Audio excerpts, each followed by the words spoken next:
My in-laws moved in without even letting us know.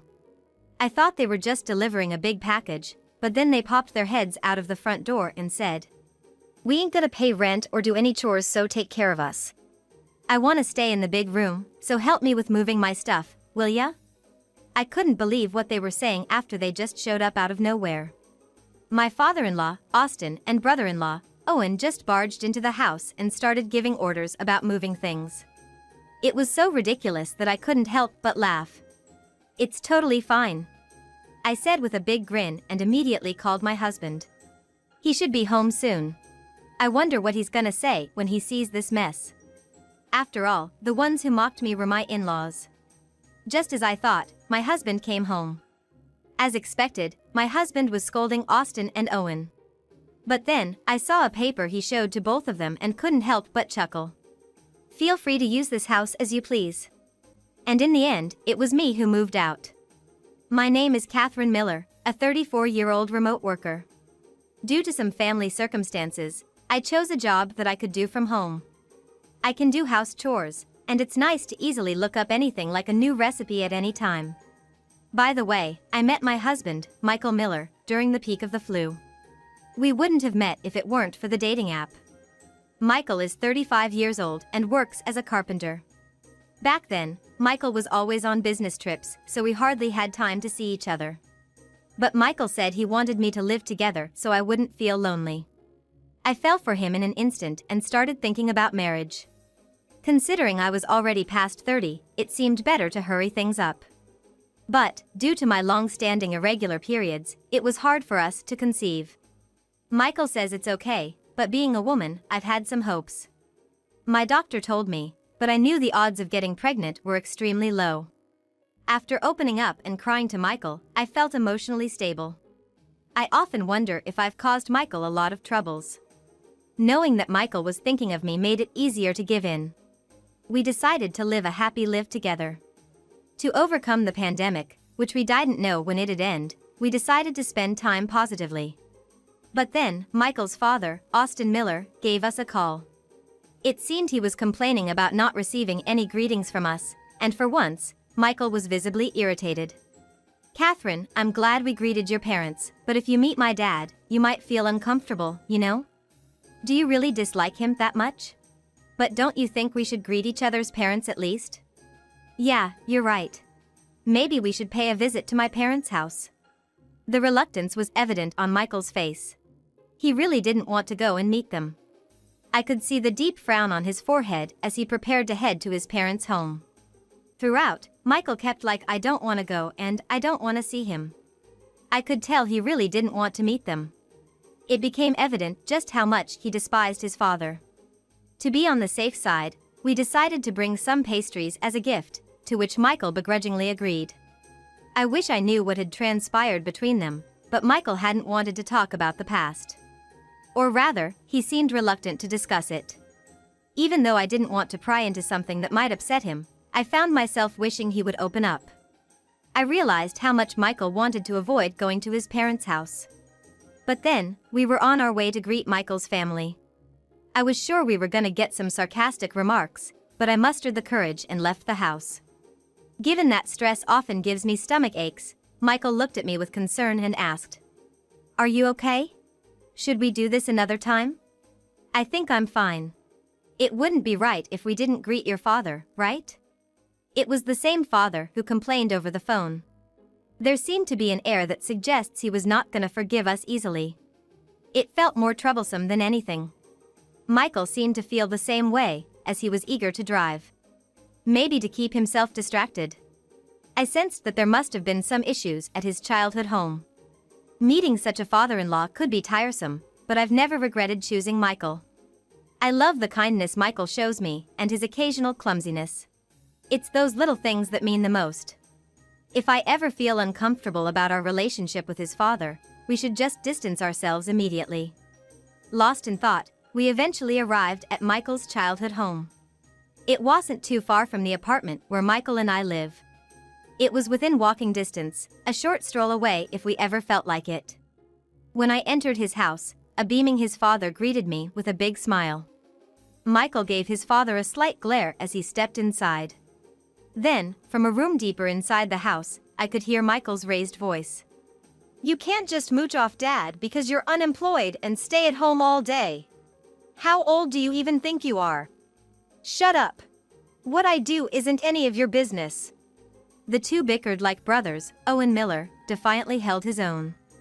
To sum up the argument, Owen has been living an unemployed lifestyle since his late 20s. There was no real reason for his unemployment, like health issues. It was simply because he felt jobs didn't suit him. While Michael understood the desire for a job that fits, it was frustrating to see Owen not even looking.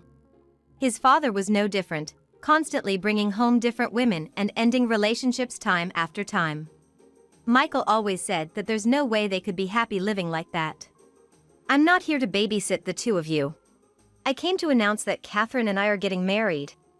Yeah, got it. If you want to brag about being happy, do it somewhere else. I'm good if I can just live with Dad. Owen laughed off the confrontation, deeply engrossed in his video game.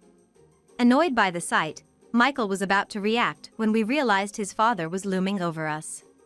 Catherine, huh? If you're gonna marry Michael, you better be ready to take care of his family. Once you got married to Michael, we're family. You get that? While that may be true, I don't think it's mandatory. What did you just say, young lady? You've got some nerve. I'll teach you some respect for your elders. Suddenly, with his father raising his voice, I snapped back to reality, taken aback. Michael quickly pulled my hand, and we managed to leave the house. I felt a wave of fear as his father, with a face like a terrifying monster, began chasing us. Something's off about that family. I couldn't stop shaking at the thought.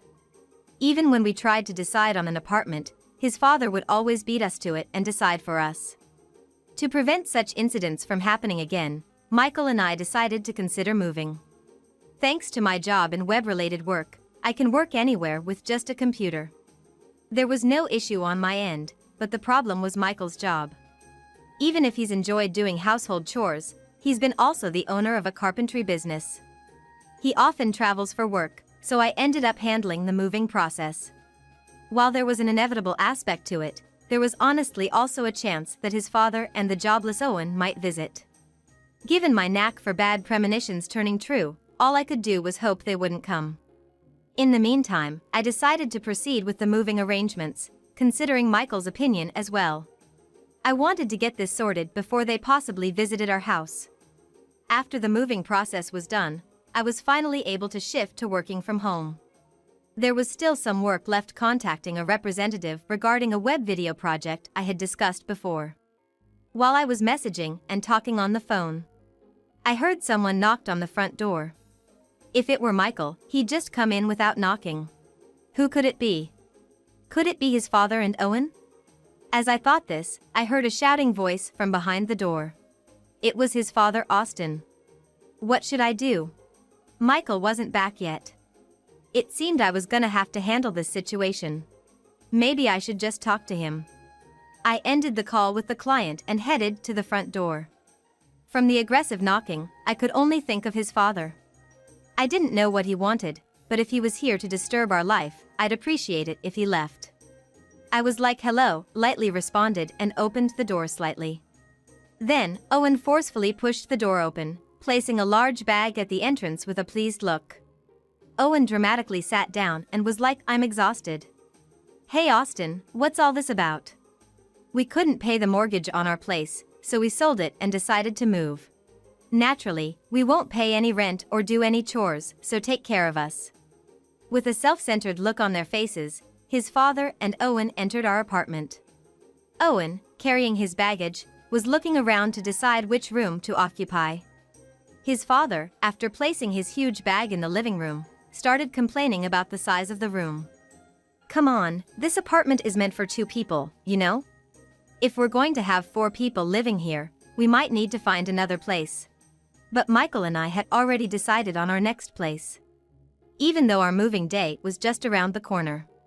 I'm gonna take the upstairs room. Catherine, can you tidy up this room for me? Before that, haven't you put too much stuff in the living room? There's no space for us to even eat together. I was speechless at the audacity of them who just said whatever they pleased. I decided to inform Michael about the situation. Suddenly, I heard the sound of someone punching a wall, probably out of anger. However, the words I heard afterward were a relief. At least I wouldn't have to take care of these two anymore.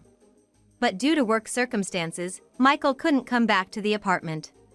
It was up to me to handle that situation. Facing two men alone as a woman felt unsafe, so I called someone. The person on the phone was a friend who helped Michael and me with our moving preparations. And she's lived in a building that Michael's company built. Her name is Olivia Lewis. Olivia is a CEO who owns properties overseas.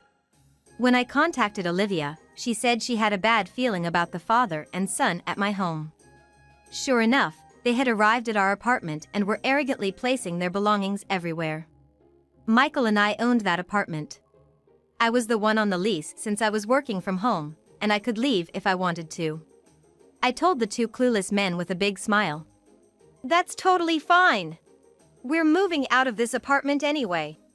At that, his father, looking desperate, clung to me. "Don't cling to me looking so pitiful. It's embarrassing." I gave his father a condescending look, and he, on the verge of tears, tried to reason. "It's a joke, right? Tell me it's a joke." "It's not a joke, Austin. Michael and I decided this together. There's no way I'd joke about it now." The same man who was so smug about the living room just a while ago was clinging to me. He looked truly pitiable. Owen, wondering what the fuss was about, came down from upstairs and was taken aback by the scene between his father and me. "Dad, are you seriously trying to make a move on Michael's wife now? That's just unbelievable." I had a few things to say to Owen, who was making such remarks. To begin with, as soon as he arrived at our place, I was pretty pissed off seeing him search for his own room. It was not even a house he rented, so how could he just act so selfishly? Their actions were beyond my comprehension. If anyone should be saying unbelievable, it was my line. "You folks moving into someone else's house is just unbelievable. You didn't even have a lease. What made you think you could just move in and live here?"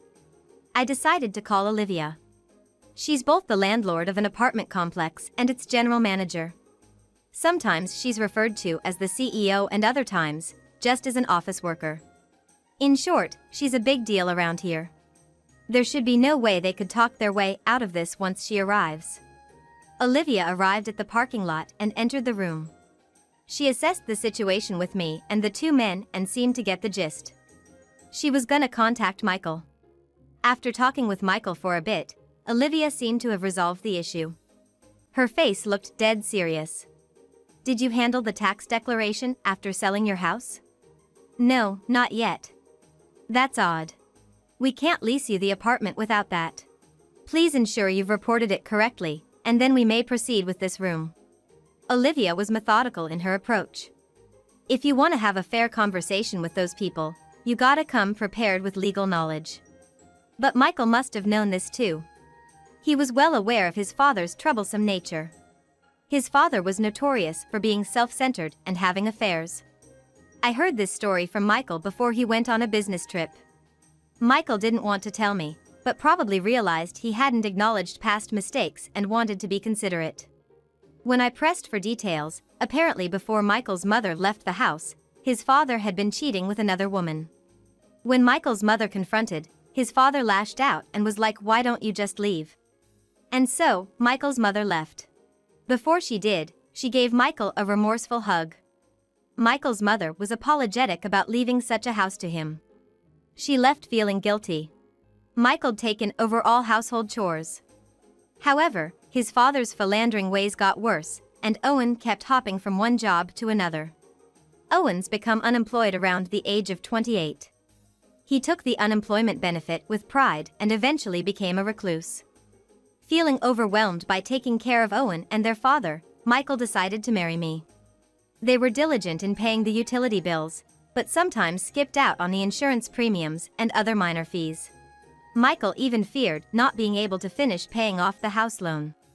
After all, realizing they weren't decent adults, Michael decided to move out. When his father was arguing with Olivia, Michael sent me a message. I was told to speak directly, so I stepped in between his father and Olivia. "Excuse me, but Michael and I are moving out tomorrow due to some reasons. Hey, hold on, what's going on? I didn't hear about this from Michael. Shouldn't he inform his father when he's moving? He said he didn't want to talk to you about it. He thinks it's best to live separately from a philandering, selfish person like you and Owen. Saying that, I showed his father our conversation on WhatsApp. In our messages, Michael was voicing his dissatisfaction with his father. I was just a listener, but from what I indirectly learned, I had a very negative impression of their past deeds. Even during brief greetings, I realized that it was peculiar for his father and Owen to just move into our apartment. Just based on that fact, I felt that this father and son duo weren't up to snuff. His father grumbling and not understanding was then interjected by Olivia. Even if Catherine leaves, if you, Austin, don't declare the sale of your previous house, you won't be able to even rent an apartment in the future. But I have money on hand. Isn't that enough? No, it's not just about selling the house and being done, Austin. If you don't declare it, there are penalties. You'd be the one at a loss. Are you okay with that? Makes sense. If you're dealing with real estate, you'd want to ensure that all procedures are properly handled.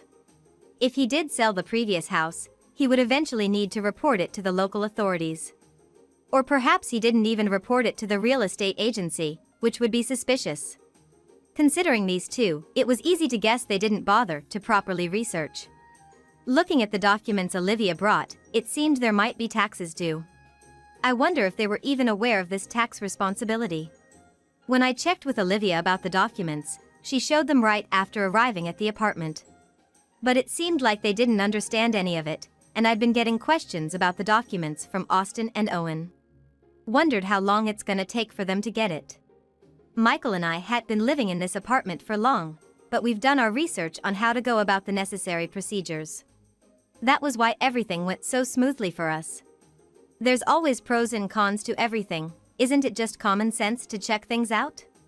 Yet they moved our place without giving it any thought, which I found questionable. The ones not thinking and just acting recklessly were Austin and Owen. In that moment, Olivia decided to give a warning to the two of them. Please don't assume you can just move into this apartment immediately. I'll check everything thoroughly and get back to you. Then, we can decide on the next steps. Alright, got it. Seemed like Owen understood, as he sat quietly listening. Just to be safe, I decided to go back to my parents' house for the night, as the apartment was gonna be rented out by tomorrow. I didn't want to sleep with two guys, especially ones who lack common sense. Besides, I've been a respectable woman. Considering the risk of getting dragged into some mess, I decided to let Michael's father and his brother duo stay in my apartment. Olivia, whom I got along with at the real estate agency, suggested it too, so there might have been some real issues. If anything went wrong, it could ruin the moving plans with Michael. I decided to leave it in the hands of Olivia, the real estate agent, and spend a night at my parents' place. Since Michael's father and Owen were gonna be in the apartment, I informed Michael to proceed with the preparations for our new place. I'd made sure to be in touch with Olivia to check on how the two were doing. Later on, based on Olivia's recommendation, the apartment was rented to Michael's father and Owen for just a few days. To check if they had properly done the procedures at the real estate agency and if they had been paying their taxes. Regarding the house they claimed to be sold, she needed to contact the associated real estate firm. It turned out that not only had they neglected post-sale procedures, but they also hadn't paid their taxes. Moreover, Olivia reported them to the police suspecting they might have run off with just the sale money, hinting at a potential scam. It was decided to inform Michael's father and Owen staying in the apartment just to be safe. If false information was provided to the real estate company, penalties would surely be enforced. Not only would they take the taxes, but what if they also took penalties? I wondered how much would be left in dollars. According to what I heard from Olivia, it seemed that it might even go into the negative. Apparently, the reason was that they only got their house appraised by one real estate agency, which had good reviews and word of mouth. Sure, it's a hassle, but they thought no matter which real estate agency they asked, the estimate would be the same. Another thing they needed to do was a property transfer process. In simple terms, it's to change the property's name from Michael's father to the new owner. If there was any outstanding mortgage on the house, it'd be paid from the sale. But as expected, even though there was a mortgage left, they didn't pay it. It's turned into a case, with interrogations regarding the amount due and possible fraud. What's particularly bad was Michael's father insisting he knew nothing about it. As for Owen, he couldn't go back to his old home and he lost our apartment. That means he's gonna have to find a job with housing provided. However, he only has experience being a shut-in and living off his parents. Sure enough, my parents ended up taking him in. But they've said once he finds a job with housing, he's gonna have to move out.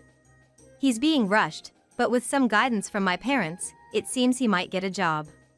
Right now, I wish Michael's father and Owen would learn to live responsibly.